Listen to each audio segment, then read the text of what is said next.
Isang emosyonal na pahayag ang ibinahagi ng social media personality na si Queen Yasmin matapos lumabas na negative ang kanyang pregnancy test. Kasunod ng nauna niyang pag-amin tungkol sa umunoy pagbubuntis niya. Ayon sa kanya, nakatakda siyang magtungo sa Fabella Dasmariñas, Cavite ngayon upang tuluyang makumpirma kung may pagbubuntis nga bang naganap o wala. Ayon kay Queen Yasmin, nakaranas umano siya ng pag-inom ng sunod-sunod na gamot na hindi naaayon sa tamang dosage na lalo pang nagpalala sa kanyang emosyonal na kalagayan. Dagdag pa niya, labis ang kanyang hinanakit dahil sa umano'y pagnanais ng kanyang partner na ipalaglag ang kanilang dinadala. Giit niya, handa naman umano siyang panindigan at buhayin ang bata sa tulong ng kanyang mga kinikita mula sa brand deals at gig events. Sa kabila ng lahat, ipinahayag pa rin niya ang kanyang pagmamahal at pagbibigay ng isa pang pagkakataon sa kanyang partner. Ngunit may babala na ito na umano ang huli.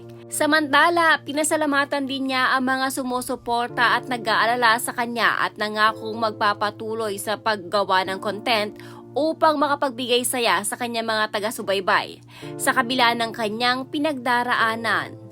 Negative sa pregnancy test, but malalaman pa po mamaya, punta kami sa Fabella Dasmariñas, Cavite daw para sa appointment for 1:30 p.m. Kung andon pa ba or wala na talaga. Kasi pinapainom niya ako ng sunod-sunod na gamot na hindi na tama doon sa binigay. Dapat isang beses lang, katulad na lang umaga, tanghali, gabi. Troy Tuyor, mahal pa rin kita kaso nga lang, bakit mo ginawa ipalaglag yung baby natin? Baby natin yun eh. Ikinakahiya mo ba na magkaroon tayo ng baby? I'll promise. Babalik na ako sa pagiging introvert person na tahimik lang. Hindi na ako madaldal o maingay pag hindi kasama sa isang usapin. Ang lungkot lang. Mahal pa rin kita, kaya kitang bigyan pa ng isa pang pagkakataon pero sana wag mo nang sayangin yung last chance na yon. Kasi gaya ng sabi mo, habol mo lang pera. Makuha yung mga gamit ko, makuha yung sasakyan na binili natin sa Toyota Dasmariñas, Cavite. Galing pa tayo sa Union Bank branch, Imus, Cavite noon.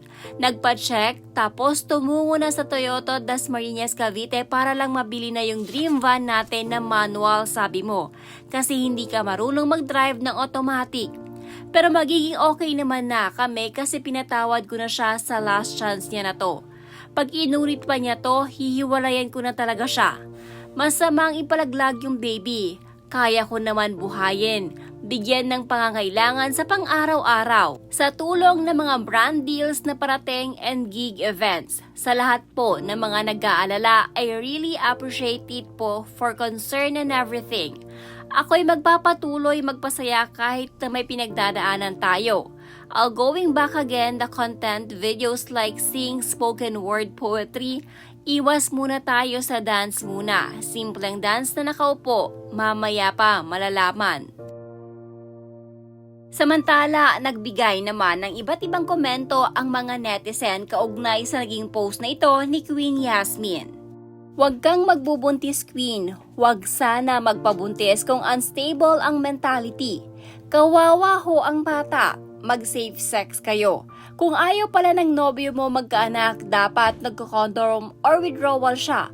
Huwag siyang bobo at irresponsable. Patingin kayong dalawa sa espesyalista kasi kawawa ang magiging anak nyo kung kulang kayong dalawa sa pag-iisip. You're funny before but now I think you need the help from a professional. Hindi biro maging magulang. Kawawa ang bata dahil wala naman silang choice sa magulang nila. Pero kayo may choice na huwag mag-anak or maging mabuting magulang kaya gawin nyo ang tama.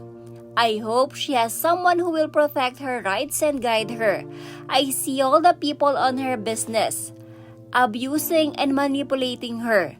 No one taking her seriously. She's been a laughing stock. Naway tayo ay maging seryoso at manghihikayat siya na kailangan niya ng tulong. Sana may mga NGO or ahensya ang tumulong sa kanya.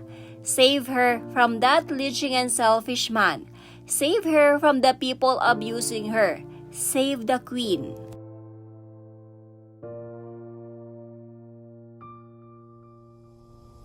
Gaya ng sabi mo, habol mo lang ang pera. Hindi sa nanghihimasok ako or kami, pero Queen, alam mo na pala bakit di mo nilayuan. Although I think na mahirap pa siyang layuan sa ngayon dahil may sariling bahay na kayo't sasakyan. Pero dati naman, nahiwalayan mo na siya, bakit bumalik ka pa? Alam mo na bang ganyan siya dati pa? Bakit bibigyan mo ng second chance kung grabe at ilang magpapasakit na yung ginagawa niya para sa'yo? Sorry kung maraming tanong, Queen. Nasa iyo yan kung sasagutin mo ako at bibigyan ng pansin. Pero I do wish na ikaw mismo ang magtanong yan sa sarili mo. I've been into a manipulative relationship before. Naaawa at nako-concern ako kung may iba pang nabibiktima ng ganyan. Katumbas na ng abuse yang ginagawa niya sa'yo.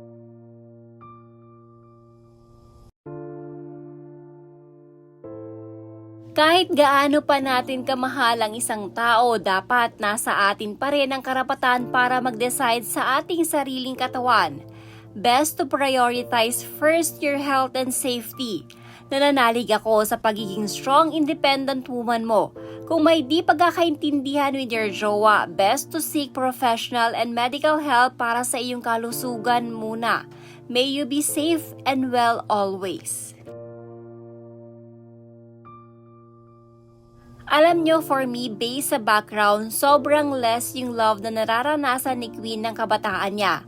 Kaya now, kahit napaka-red flag ng love na binibigay ng jowa niya, inuunawa niya kasi parang doon lang siya nakaranas ng definition niyang true love. But Queen, dito nakaka-Queen things. Marami pang best na darating, yung magmamahal sa'yo ng way na deserve mo. Wala bang manager tong si Queen para sana magabayan? Nakakaloka. Tinetake advantage na siya pero parang wala lang sa kanya kasi siguro dahil ayun na yung idea niya ng love. Halata namang manggagamit si Elmer.